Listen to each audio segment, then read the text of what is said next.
Hello. So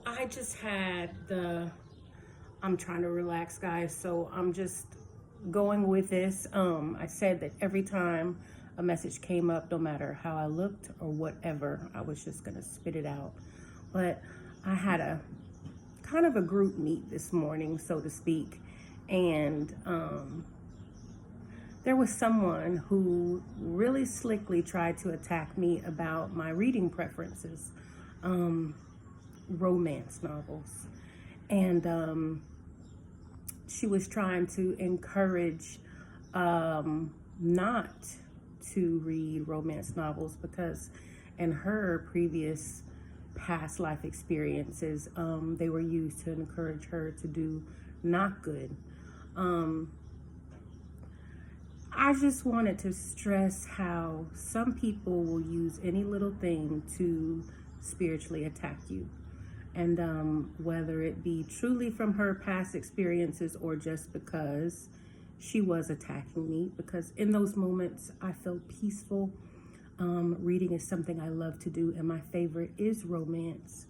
Um, my walk with God and my relationship with Him is so strong. I'm so confident in that, and it's very personal to me.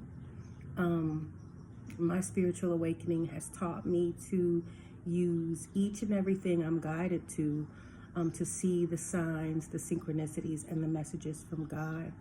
Um, and He uses my hobbies and my favorites um, to encourage me and not to discourage me. My life as a child, I didn't have a very good influence about marital relationships, about connection, about love.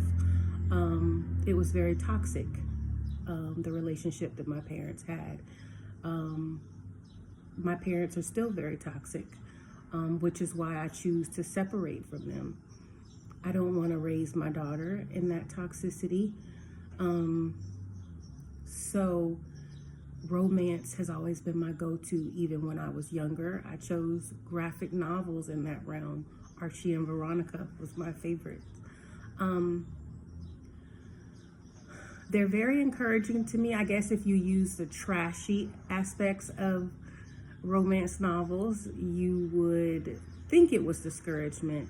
But as some of us know, um, God favors marriage. He favors connection, true connection. Some of us understand the journey of twin flames, twin rays. But God does send us our person. In the spiritual realm, we each have a person that is a soulmate, a higher level soulmate. My dream and manifestation as a child, a teenager, and even as a very spiritually mature adult has always been to have that sort of connection, that telepathic connection with love.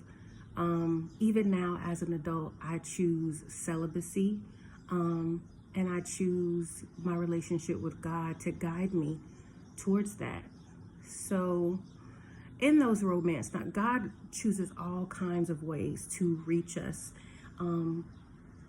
Some people don't get their messages through the gospel, through the Bible, and because of that, God has sent very gifted, spiritually gifted authors, movie directors, and all sorts of things to reach us. In my expansive romance collection, yes, some of it is sexually explicit, but it's sexually explicit towards connection, a person, life experiences, trauma, family toxicity, generational curses, things that I can relate to my life to encourage me, because my daughter sees me reading a lot. She always says, "Mom, can I read a love novel?" And well, she can't read my novels. There are love novels to encourage her passion. Sometimes she thinks Bible is boring. She doesn't understand the romance novelty in the love stories in the Bible. She just wants a normal old graphic novel or any sort of romance novel. So when you find that inspiration, everything you do should be guided through God. We should always get permission from God, but in your walk, you'll learn what's guided by Him and what's guided by Satan. So I don't know. That bit really upset me because the group setting and the life skills class I was giving, it can confuse some people. And that's what it was meant to do, I think.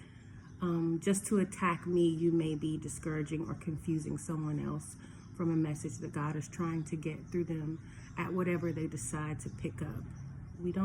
We shouldn't judge. We shouldn't use our testimony or our experiences to try to tell someone else what we think. Allow God to do that.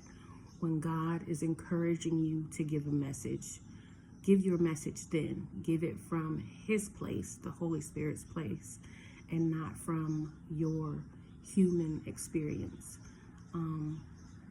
Allow God to do that. Allow His Son's Holy Spirit to do that through you. Don't be evil. Don't try to attack. Some people, you just have to laugh at, because some people think they're powerful. They do things very slick-like, but those of us who are very confident and who understand how to battle and are true warriors in the Spirit know how to handle that. So I just wanted to come on, share that message with anyone that it may encourage, and remember, don't be evil. That Holy Spirit confirmation. So you guys have a good day.